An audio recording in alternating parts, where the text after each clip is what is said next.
নমস্কার। 2026 কুম্ভ রাশি, কুম্ভ লগ্ন, সাইন অ্যাকুয়ারিয়াস এবং ন্যাচারাল জুডিয়েকে 11তম ঘর বা 11th হাউস। যাদের অ্যাসেন্ডেন্ট বা লগ্ন অ্যাকুয়ারিয়াস, যাদের মুন সাইন বা চন্দ্র রাশি কুম্ভ, উভয়ের জন্য এই ভিডিওটি আজকের অত্যন্ত গুরুত্বপূর্ণ।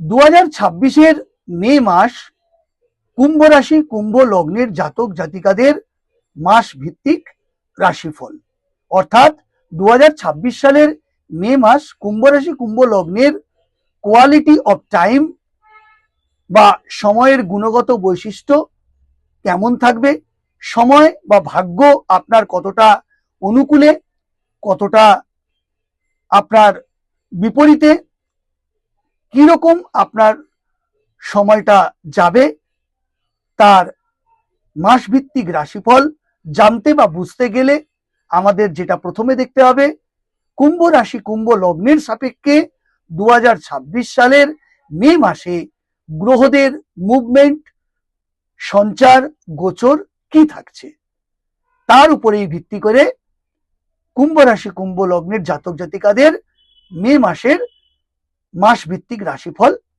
তৈরি হবে বা বুঝতে পারবেন। তাহলে আমরা দেখে নেব চট করে যে মে মাসে গ্রহগত অবস্থান, গোচর, সঞ্চার কি। প্রথমেই বলি, কুম্ভ রাশি কুম্ভ লগ্নের অধিপতি গ্রহ হচ্ছে শনি। শনি পুরো মাসটা মীন রাশিতে অবস্থান করবে, অর্থাৎ তাদের সেকেন্ড হাউসে অবস্থান করবে। রাহু কুম্ভ রাশি এবং কুম্ভ লগ্নে পুরো মাসটা অবস্থান করছে। কেতু সিংহ রাশিতে পুরো মাসটা অবস্থান করছে। বৃহস্পতি অবস্থান করছে মিথুন রাশিতে পুরো মাসটা, এবং রবি মেষ রাশিতে 15ই মে অবধি থাকছে এবং 15ই মে রবি বৃষ রাশিতে প্রবেশ করছে। আবার এই বৃষ রাশিতে 14th মে অবধি শুক্র অবস্থান করছে। 14th মে শুক্র মিথুন রাশিতে প্রবেশ করছে। উল্টো দিকে একটা মজার ব্যাপার হলো, ওই 14th মেতে আবার মিথুন রাশির অধিপতি গ্রহ হচ্ছে বুধ, সে মেষ রাশি থেকে বৃষ রাশিতে প্রবেশ করছে। অর্থাৎ শুক্রের ঘর হচ্ছে বৃষ এবং বুধের ঘর হচ্ছে মিথুন। শুক্র 14 তারিখ 14ই মে বুধের ঘরে মিথুন রাশিতে প্রবেশ করছে এবং বুধ 14ই মে মেষ রাশি থেকে শুক্রের ঘর বৃষ রাশিতে প্রবেশ করছে।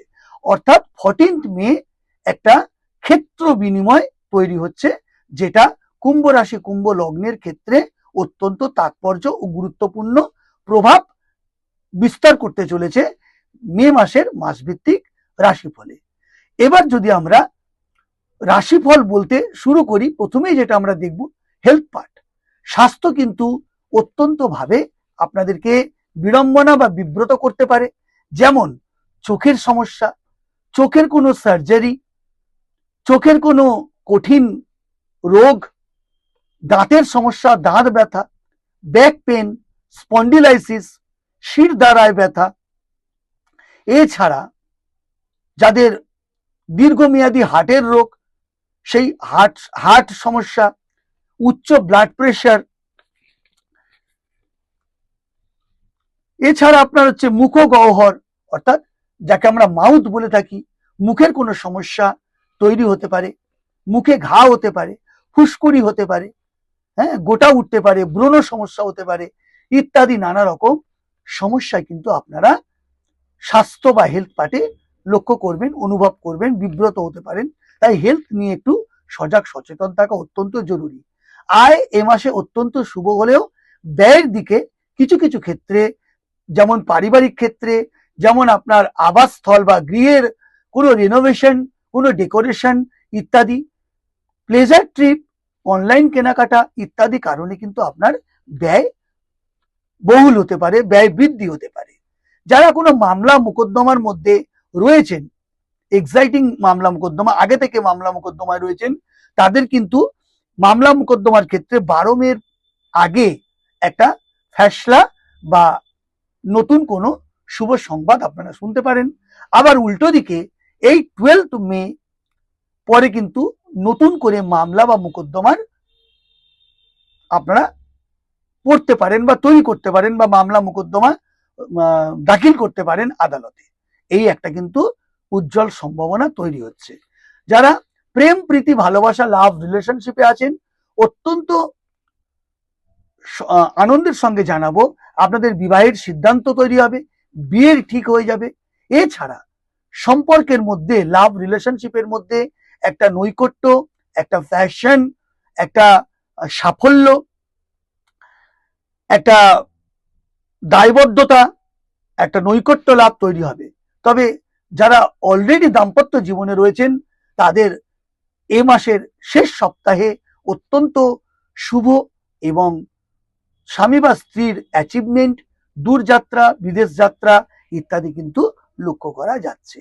যারা পিতা মাতা, যাদের সন্তান রয়েছে, তাদের সন্তানকে নিয়ে সুখবর পেতে পারেন। তাদের অ্যাচিভমেন্ট, তাদের সাফল্য অত্যন্ত শুভ। এই একটা দিক মে মাসে আপনারা পরিলক্ষিত করবেন। যারা কনসেপ্ট করবেন বলে ভাবছেন, তাদের 12 মের পর থেকে অত্যন্ত শুভ সময়, তারা কিন্তু কনসেপ্ট করতে পারেন। যারা শিক্ষার্থী বিদ্যার্থী, তাদের মেধা, মেরিট, বুদ্ধিমত্তা এবং অধ্যবসায়ের ফলে তাদের বিদ্যায় সাফল্য, সুযোগ আসবে। উচ্চ শিক্ষার জন্য বিদেশ যেতে হতে পারে, দূরযাত্রা হতে পারে এবং উচ্চ শিক্ষায় সাফল্য আসবে। যারা সরকারি বা বেসরকারি চাকরি করেন, প্রথম 2 সপ্তাহ কিন্তু সরকারি চাকরিজীবীদের ক্ষেত্রে বা গভর্নমেন্ট রিলেটেড জবের ক্ষেত্রে কিন্তু প্রতিকূলতা থাকলেও লাস্ট 2 উইক অত্যন্ত শুভ। যারা বেসরকারি চাকরি করছেন তাদের ক্ষেত্রেও এ মাসের লাস্ট 2 উইক অত্যন্ত শুভ, বিশেষ করে যারা আইটি সেক্টরে রয়েছেন। আবার 12 মের পর থেকে যারা নতুন জব সার্চ করছেন, তাদের জন্মস্থান থেকে দূরে চাকরি পেতে পারেন, নতুন কর্ম লাভ করতে পারেন, সেদিকেও কিন্তু একটা সবুজ সংকেত পাওয়া যাচ্ছে। যারা ডক্টর, হিলিং প্রফেশনে আছেন, তাদের কিন্তু শেষ 2 উইক অত্যন্ত ফেভারেবল, তাদের অনুকূলে থাকবে। তবে প্রথম 2 উইক ইগো ক্ল্যাশ হতে পারে। আপনাদের লস অফ টেম্পার, বাক্য প্রয়োগের ক্ষেত্রে কিন্তু আপনাদের পেশার ক্ষেত্রে একটা বিড়ম্বনা বা বিব্রতর জায়গা তৈরি হচ্ছে। যারা আইনি পেশায় আছেন, লয়ার, উকিল, অ্যাডভোকেট, তাদের বাক্য প্রয়োগ, মুখের বিবৃতি, ভাষা, কমিউনিকেশন স্কিল, যোগাযোগ প্রভৃতির জন্য তাদের এই মাসটা কিন্তু অত্যন্ত লাভদায়ক, আশাপূর্ণ এবং অর্থাগম হবে। এছাড়া যারা শিক্ষক, তাদের শেষ 2 উইক অত্যন্ত শুভ। তাদের বুদ্ধিমত্তা সাফল্য এনে দেবে। নতুন নতুন কর্মসংস্থান, কর্মের অন্বেষণ এবং আয় উন্নতির যোগ প্রচন্ডভাবে তৈরি হচ্ছে। মানি মার্কেটের ক্ষেত্রে বলবো, যেহেতু বুধ এবং শুক্রের 14 মের পরে ক্ষেত্র বিনিময়ে বা রাজযোগ তৈরি হচ্ছে, সেক্ষেত্রে কিন্তু আপনাদের যারা stock market, share market, bank, insurance, নানা ক্ষেত্রে অর্থ বিনিয়োগ করে থাকেন, যাদের কনসালটেন্সি আছেন, চার্টার্ড অ্যাকাউন্টেন্ট, নিজস্ব ফার্ম আছেন, প্রতিটি ক্ষেত্রে কিন্তু অতীব শুভ এই মাস, সাফল্যের মাস।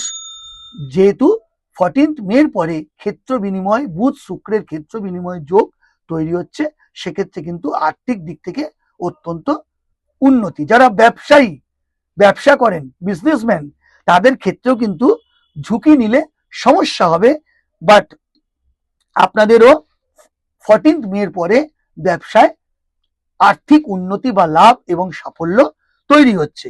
যারা পলিটিক্যাল ফিগার, রাজনৈতিক ব্যক্তিত্ব, তাদের ক্ষেত্রে বলবো আপনাদের রাজনৈতিক জীবনে সাফল্য আসবে, অ্যাচিভমেন্ট হবে, তা একটা মানসিক শান্তি আপনারা পাবেন। যারা ক্রিয়েটিভ ফিল্ডে আছেন, অর্থাৎ গায়ক, নায়ক, বাদ্যকার, যারা ইনোভেটিভ লেখালেখির কাজ করেন, যারা ম্যাগাজিনে জগতে আছেন, যাদের বিভিন্ন রকম রূপলী জগতের সঙ্গে জড়িত অভিনেতা অভিনেত্রী, প্রতিটি ক্ষেত্রে কিন্তু আপনাদের এ মাস অত্যন্ত শুভ। কর্মসূত্রে আপনাদের দূরযাত্রা, বিদেশ যাত্রা আছে, তবে ইগো ক্লাস এবং ব্যাড কমিউনিকেশনের জন্য কিন্তু আপনাদের স্বার্থ ক্ষেত্রে বা চরিত্রের ক্ষেত্রে সম্মানহানি হতে পারে, অর্থ আটকে যেতে পারে। তবে এই মাস কিন্তু অত্যন্ত শুভ। যারা হোটেল অ্যান্ড হসপিটালিটি বিজনেসে রয়েছেন বা কর্মে সঙ্গে যুক্ত, তাদের এ মাস অত্যন্ত শুভ, বিশেষ করে লাস্ট দুটো উইক অতীব শুভ। যারা ট্যুর অ্যান্ড ট্রাভেলস এর সঙ্গে যুক্ত বা ব্যবসায় যুক্ত, যারা কর্মী, তাদের পুরো মাসটাই শুভ। যারা ভ্রমণ পিপাসু মানুষ, তাদের এ মাসে অত্যন্ত ভ্রমণের সুযোগ থাকছে, তবে স্বাস্থ্যহানি কিংবা ব্যয়ের দিকটা ভেবে চিনতে তবেই ভ্রমণ করুন। ছোটখাটো ইনজুরি, সার্জারি, রক্তপাত, শারীরিক সমস্যা কিন্তু আপনাকে বিব্রত করতে পারে।